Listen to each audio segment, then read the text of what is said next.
Tracy. Welcome to the Money System, where we explain how money really works.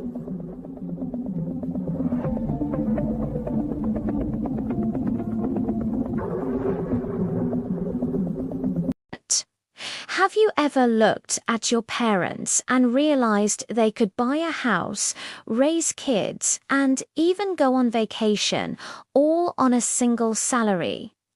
Now look at us. We're working longer hours, juggling side hustles, and yet we're drowning in debt, barely able to afford rent, let alone dream of buying a home.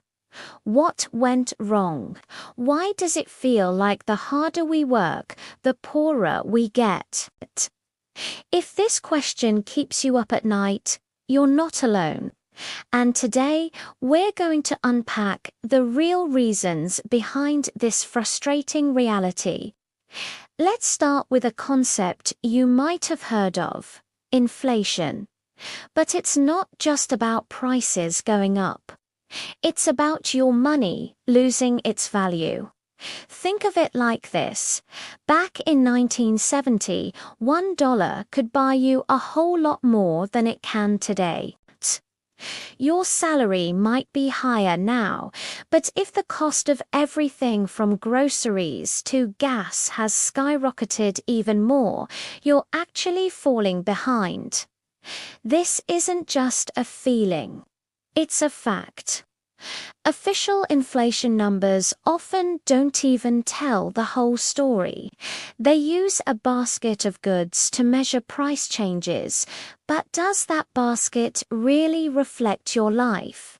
Does it include the insane cost of housing, the crushing weight of student loans, or the ever-increasing price of healthcare? For most of us, the answer is a big fat no. The real inflation, the one hitting your wallet every single day, is often much higher than the 2 or 3% you see on the news. Your paycheck is in a race it just can't win. Now, let's talk about wages. You might think, but my salary has gone up. Sure, it probably has. But has it kept up with productivity? Here's a shocking fact. 4 decades after World War II, as American workers became more productive, their wages grew right alongside. If a company made more money because its employees worked smarter and harder, those employees saw a fair share of the profits. But around the 1970s, something broke. Productivity continued to soar. We got computers, automation, the internet. We became incredibly efficient. But wages, they flatlined. All that extra value, all that new wealth being created, stopped flowing to the workers and started pooling at the very top. The gap between the richest and everyone else began to widen into a chasm. So, while you're being more productive than ever, the rewards for that hard work are not ending up in your pocket. You're baking a bigger pie, but you're getting a smaller and smaller slice. And where is all that money going? A huge chunk is flowing into assets. This is a crucial piece of the puzzle. While the average person earns money from a job, the wealthy often make money from their money. They invest in stocks, real estate, and other assets. Here's the problem. Central banks, in an effort to stimulate the economy, have kept interest rates incredibly low for years. This makes it super cheap for big corporations and the ultra-rich to borrow massive amounts of money. And what do they do with it? They buy up assets, driving their prices to the moon. This is why the stock market can hit record highs while the average person is struggling. This is why house prices have become completely detached from local wages. The very system designed to help the economy has ended up creating a massive wealth transfer from the working class to the ascending class. Your labor is devalued while their capital grows exponentially. It's a rigged game where the rules are written by those who already own the board. Let's not forget the elephant in the room: debt. We live in a society that runs on it. Want to get an education? You'll likely need student loans. Want to buy a car? You'll need a car loan. Want to own a home? Get ready for a massive mortgage. We are encouraged, even forced, to take on debt just to participate in modern life. But here's the trap. When your wages aren't keeping up with the real cost of living, that debt becomes a ball and chain. You work hard to make your payments, but the interest keeps piling up.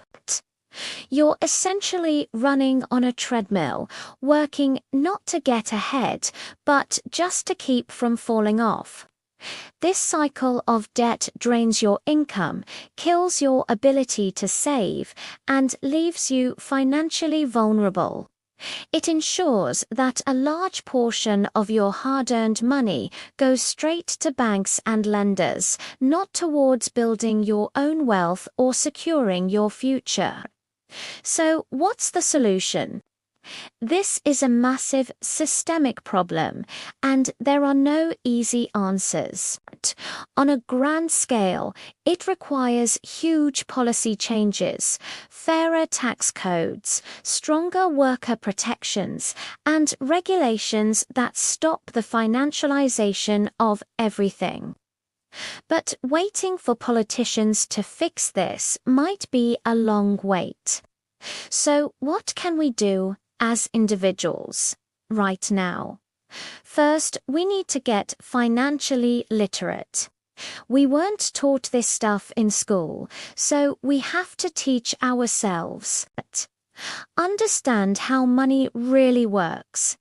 Learn about investing and find out how to make your money work for you instead of you always working for it. This doesn't mean you need to become a Wall Street trader overnight. It can start small, learning to budget effectively, finding ways to reduce high-interest debt, and exploring simple, long-term investment options. Knowledge is power, and in this economy, financial knowledge is a survival skill. Second, we need to change our mindset about work and wealth. The old formula of go to school, get a good job, work hard, and you'll be set for life is broken. It's obsolete. We need to think more like creators and owners, not just employees. This could mean starting a small side hustle that you own and control. It could mean learning a high-value skill that allows you to work as a freelancer or consultant.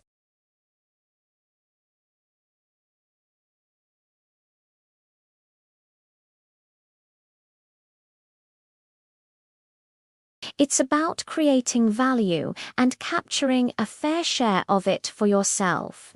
This isn't about hustle culture and working 24/7. It's about working smarter, not just harder, and making sure your effort translates into equity and ownership, not just a paycheck that barely covers the bills. Finally, we need to talk about it. These issues thrive in silence when we all struggle alone, thinking it's our personal failure. It's not. It's a systemic failure. Talk to your friends, your family, your co-workers. Share your frustrations and your knowledge. By building communities and having these open conversations, we can create collective pressure for change. We can support each other in our individual journeys to financial empowerment. Remember, they want us to feel isolated and powerless because then we're easier to control. But we are not powerless. When we understand the game, we can start to change the way we play it. The path forward is difficult, but it's not impossible. It begins with understanding why working harder is making us poorer, and then taking strategic action to break the cycle. Thank you so much for sticking with me through this. I know it's a heavy topic, but it's one of the most important conversations we can be having right now. If this video resonated with you, please hit that like button and share it with someone who needs to hear this. And for more content that helps you navigate our crazy modern economy, make sure to subscribe and turn on notifications.